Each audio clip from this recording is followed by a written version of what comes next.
Look at your neighbor and say, neighbor, just keep doing the right thing. And you can rest assured, keep on saying the right thing. And you can rest assured, keep on walking the right way. And you can rest assured. Paul says that at the proper time, you shall reap a harvest. In other words, he was saying to somebody, if you keep living right before God, if you keep doing the right thing, it's gonna pay off. Give somebody a high five and say, neighbor, don't you give up on God. It's gonna pay off. Folk may make fun of you, folk may not understand you, but it's going to pay off.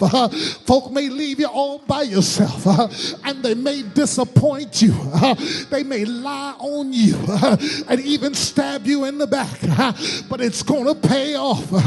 Well, I reckon the sufferings of this present time is not worthy to be compared with the glory.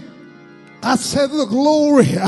Give somebody a high five and say it's all about the glory, because when God shows up, it will pay off. When God manifests his glory, it will pay off. Somebody say it will. Somebody say it will. I'm on the way back to my seat.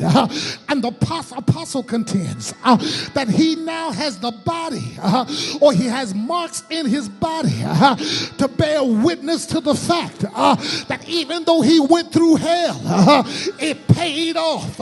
Look at your neighbor and say, neighbor, I've been through hell. I've had some rough times. I've had storm clouds overhead, but it's going to pay off. And I stopped by to tell somebody, if you hang in there, it's going to pay off for you too. Can I get a witness? Shout yes, Lord. Shout yes, Lord. Listen, it was understood that to bear marks in your body was a way to bring honor to the object of one's worship. If you look back at the Bible, when Elijah went up against the prophets of Baal, they marked their bodies up to worship their God. But their God wasn't God. But Paul is saying that the marks that I bear in my body are the marks that I got because I'm serving the true and living God. Is there anybody here that's got a few marks in your body because you've been serving God? You've been serving him in spite of the suffering that you've been through. You've been serving God even though you've had some sleepless nights and you've had to endure troubles. But you kept on serving him. Somebody ought to shout, keep on serving God.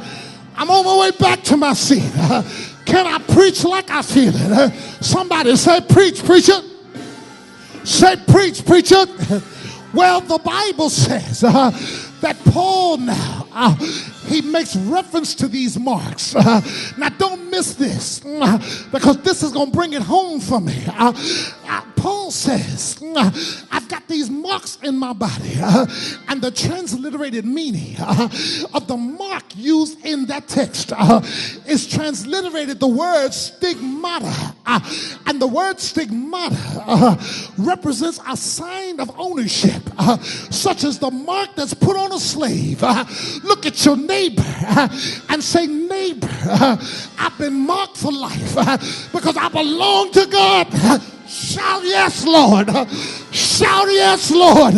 Come on, give God some praise. Give him the glory.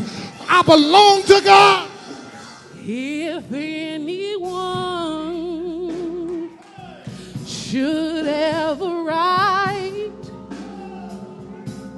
my life story,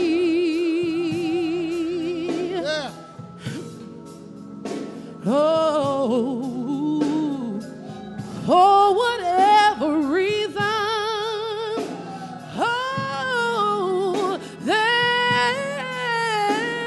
might be,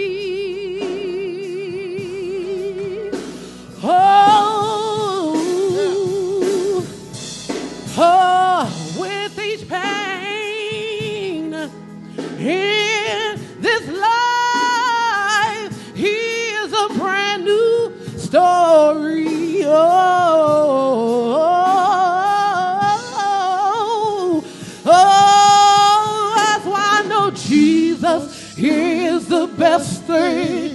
Everybody help me say that ever.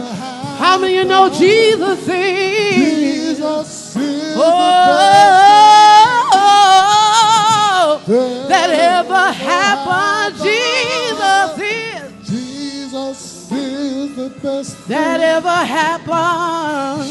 ever happened. Jesus is. Jesus is the best Oh, that oh, ever happened. Jesus. Jesus Oh, is Jesus the is the best thing that ever happened to me. that ever Oh, how many of you can say Jesus is? Jesus Oh,